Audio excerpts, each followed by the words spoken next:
Join Tom Bianca of Colorado's Voyage and golf professional Spencer Smith as we go back in time to 1960. Spencer will be playing the par 5 18th hole at Spring Valley with the golf clubs used in 1960 and will come back to 2018 with today's golf clubs. We will see the difference in how much technology has improved the game of golf. This is Tom Bianca, host of Colorado's Voyage radio program on 560 KLZ. This program is all about the businesses and lifestyles here in Colorado. And today we're at Spring Valley Golf Course. We're going to do a golf show. And we're going to go back in time, if you remember the movie Back to the Future. So that's what we're going to go ahead and do today. Joining me is golf professional Spencer Smith. And we went back to the 1960s, and you weren't even born then, and I'm not even sure if your mother was. But she was not. Okay, awesome. So what we're going to challenge Spencer to do is actually play the 1960s golf clubs, and those were the traditional woods. Today, they're not woods anymore. These are actual woods. And we're also going to challenge you with the blades as well. And technology has come a long way. So we're going to go ahead and compare what was back then to today. So awesome. This is going to be fun. And can you tell me your experience within the business and how good is your game and how much is these old clubs going to challenge you, Spencer? Well, I've been playing a lot more this year, so I feel like my game's in pretty good shape, but this is a pretty small head. This is an old school driver, but looks kind of like a 4-wood today, so I would assume I could probably hit it about 60 to 70% of the distance that I could hit my actual driver. So, and with the grip and the shaft, not essentially being fit to me like everybody gets nowadays, I would guess that it would be a little tougher for me to hit it as solid, as consistently as I hit my driver now. So. And it's Spalding, and so I'm expecting you're a big hitter. So what's the difference between the driver today and what you're going to look at yardage-wise between clubs? And then we'll go ahead and challenge you to use today's technology, and then we'll actually see firsthand what it's going to look like when we get out to those balls. That sounds good. Yeah, I'm guessing I'll hit this thing about 240 to 250. Okay. Somewhere in there, and I hit my other driver probably about average 300 yards, something like that. So. And we're at the 18th hole. It's a par 5, and how far is it play from where we're at right now? From where we're at right now, it plays about 510 yards, 520 yards, something like that. Okay, so 240 with that, 250, and then you'll have to use the old traditional woods for your second shot. So I don't think you're going to be able to make it on and 2 with this. I don't think so either. I think I'll be a little bit short. So. Okay, let's go ahead and see what you got. All right, Spencer, before you tee off, tell me about the golf ball from the 1960s that you're going to be using and the difference, because there's a huge difference between golf balls from back then and to today.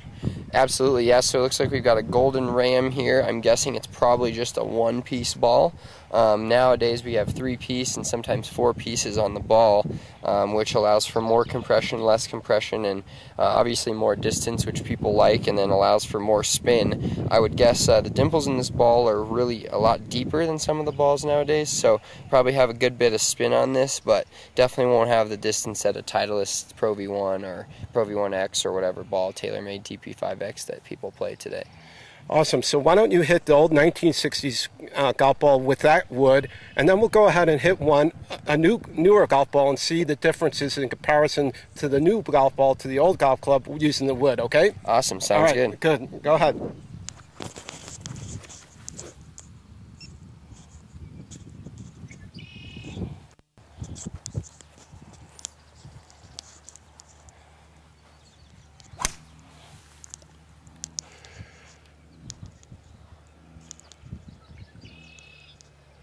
All right, you're looking at it like it went fairly long and straight, so let's go ahead and switch now to current golf ball.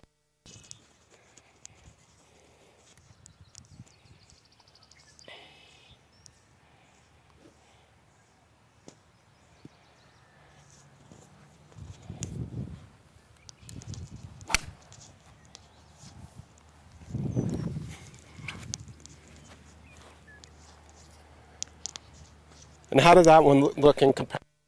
It looked like it flew. It didn't fly. It flew a little lower, but it'll definitely be out there further. Okay, so we're switching to today's driver.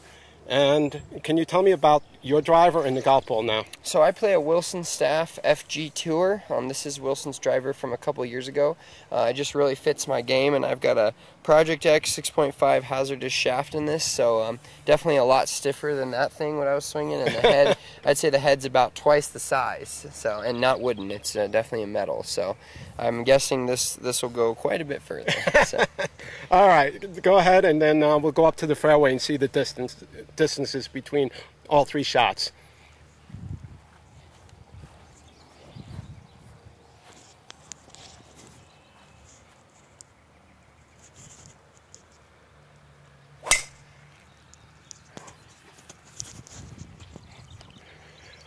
Well, you're going to get a lot of run out of that. It didn't have too much height in it, but it definitely got out there pretty far. Yeah, I hit that one pretty good, so we'll be able to get a good test of the ball and the club. Awesome. Let's go out there. Spencer, now that we went back in time and then you realize what these PGA pros like Arnold Palmer, Jack Nicklaus was capable of doing in the 1960s to what you can do today, it's incredible. Yeah, it's absolutely amazing. This drive is probably a good 130 to 140 yards shorter of where I hit my drive with the new ball and my new driver. So yeah, there's from up there I'm probably hitting maybe an 8 iron, probably a 9 or 6 iron, into this hole. 6 iron, maybe a good 5. From here, especially with this 3-wood, it's probably going to take me a 3-wood and then maybe still a 7 iron. So. And no wonder why these new designers out there keep on creating the golf courses more and more distance. Yeah, exactly. Especially up here in Colorado, you get so much distance off your drives that, sometimes there's a course that can't be long enough. You're just hitting a wedge into every green, and it makes it a lot easier for sure. So they're adding some distance and adding some tougher shots, definitely. We should make a requirement for those golf courses that are shorter distances. They should be allowed to have these old clubs. Yeah, absolutely. Okay, so you like you mentioned, that is a huge difference. That's definitely a 150-yard difference between the new driver and the new golf ball. And that second shot that you hit with the newer golf ball actually went a little bit further. Yeah, as well. The newer golf ball compared to this old golf ball, it got me about 30 more yards. Same club, about the same ball flight, but 30 more yards just from a different ball. Excuse me. Yep. All right, so let's go ahead and see what you can do with this fairway wood, and I'm sure that it's not going to go 200 yards. What are you looking at in this? I'll probably if I have 150 yards in after this shot, I'll be pretty pleased. Okay. So. Okay, go ahead and have at it.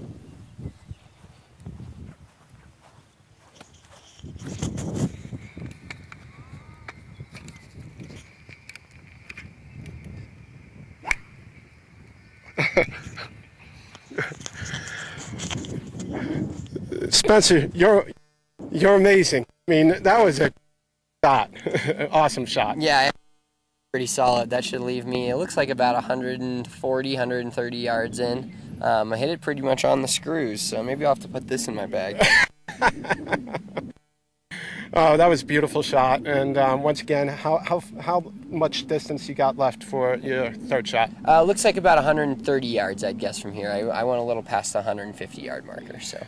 Okay, so with 100 and some odd yards left after your second shot with that fairway wood, you're looking at a blade that I'm going to give you now, the old 1960 blades. It's not cavity back irons. No, it's a straight blade. I saw it in the bag over there. So. Are you in fear now? A little bit. The clubs that I play are actually pretty thin blades, so I feel like I'm pretty comfortable, but nothing compares to that kind of technology. Yeah, we're going to go back to the Arnold Palmer days and use those old blades from back then. That awesome. Sounds good. Let's do that. All right. I've got a smile, Spencer. I think you should be on the PGA Tour with these old woods. Yeah, I hit that a lot further than I had expected I would, so that's pretty cool. Oh, yeah, I would say so. You're doing a tremendous job. I wish I could have your athletic ability. So you've only got a little 90-yard chip shot going into yeah, this. about 100 yards left. So we're going to go ahead and use those blades like we mentioned. So can you tell us the difference between the blades back in the 1960s from today? Well, definitely the technology is way different. This looks like it was kind of a, just kind of constructed by hand. Nowadays they have constant machines and pumping them through machines, and they're all forged and they're all made to be a certain specification of weight, height. I can guarantee you that if you grab another couple different Spalding Power Strokes like this, they're going to be different weights, different feel, they're going to look a little different.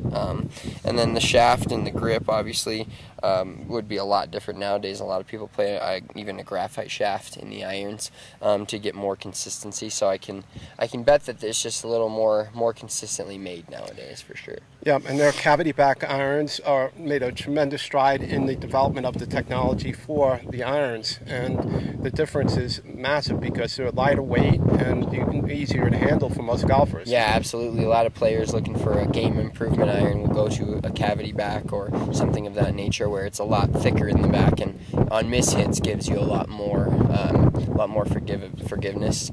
That's the thing with these is I bet these, if you hit them on the screw or hit them solid, in the middle of the club face, you're not going to lose a ton of distance compared to a new club, but the mishits are going to be drastically different. So, well, let's see if you mishit it, and I doubt if that's going to happen, Spencer. We'll so see. Go ahead. You got, like I said, 95 yards to a pin that's dead center of the green. So I'm expecting this one's going to be really close. I hope so. Okay, great.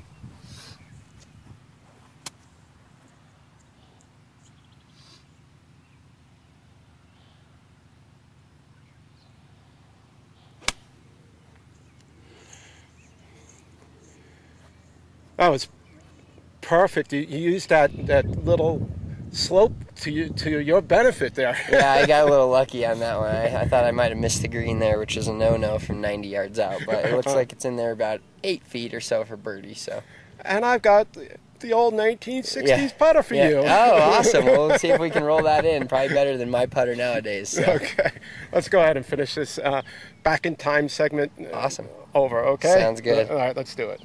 If I wasn't here to watch you play, I wouldn't believe what you were able to do with those 1960s golf clubs. Yeah, I'm pretty surprised. I'm happy to have 10 feet for birdie on this hole with my regular clubs. So to do it with those hickory clubs is pretty awesome. So. Yeah. So you've only got, like you said, 10 feet left.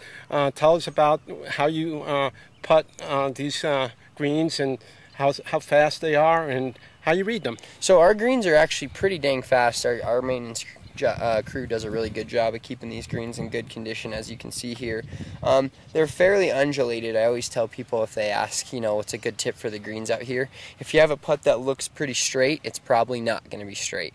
So, this putt actually looks to the naked eye fairly straight, but I just know from playing here my whole life, essentially, that this putt's going to move a fair bit to the right off the club face. So. Yeah, they say it's the short game and the greens that get you here at Spring Valley. Yeah, absolutely. Like I said, you can hit a wedge into a lot of par fours and have a lot of fairly easy shots, but if you don't hit it on the right tier of the green, or if you don't have a good idea of what the greens are going to do, it's going to be a tough day for you for sure. It's a good thing you didn't screw up because everybody's watching you, Spencer. You did a good job so far. Thank you. Awesome. I'm pretty surprised, honestly. I'm happy to have this for birdie, definitely. Awesome. So let's go ahead and see just what do they say in Happy Gilmore? Tap it in. Tap it in. All right, we'll give it a shot.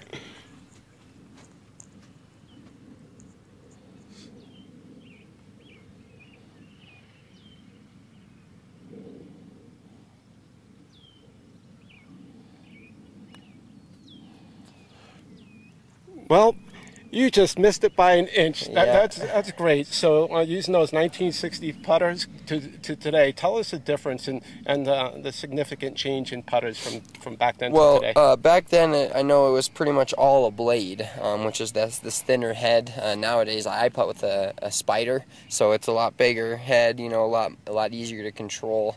The thing with these putters is some people like them because they're lightweight, but you can definitely move the head around a lot more, so it makes it tougher to putt. I mean, it's just it's pretty amazing what they could do back in the days and the scores they could shoot with, you know, clubs like that and just the distance control, and then putters like this as well. So. Yeah, back in the days when Arnold Palmer won the U.S. Open, he had that shot at Cherry Hills, heard around the world with that wood and drove the green. Amazing stuff. Oh yeah, I can't fathom that stuff. So.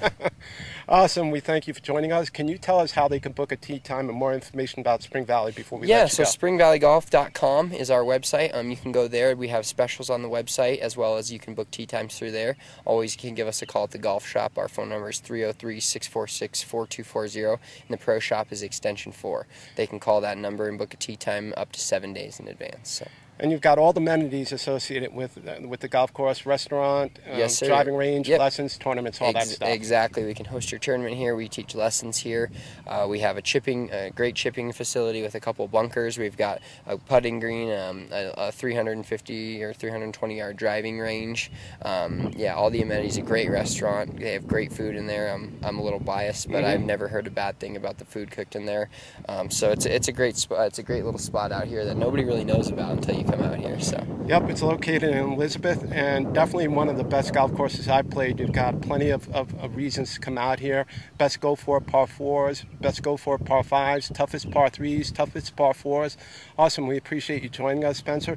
And that concludes our segment of Back in Time on Colorado's Voyage radio program on 560 KLZ, and we'll see you next week. Thank you.